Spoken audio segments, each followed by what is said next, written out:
All right, guys, let's say you're going to list your business for sale and you're super worried that your competitor may act as a fake buyer just to see your info. They might want to see your vendor list, your client list. Maybe they even want to see your financials. So what do you do? All right, a great way to protect your business is using an NDA. It's a non-disclosure agreement. This is not just paperwork. It's a fantastic tool that protects your business during the sale process. All right, here we go. There's a few key facts that a strong NDA must have. You want to make sure that it limits what they could do with your info. In fact, you want to make sure that they can't use your info to compete against you. You want them to see the info, but only to evaluate the deal. That's it. You most definitely want to make sure that it has a no contact clause in there, because you don't want them contacting your employees, your past clients, your present clients, and you definitely don't want them contacting your vendors list either. Something else that's super important is to have a non-circumvention clause.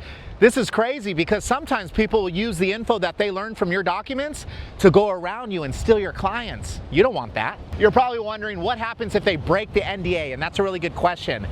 They could technically get sued, they could end up in court, they could pay legal fees and damages, so they don't want to mess around with this. Okay, so real quick, here's a quick pro tip.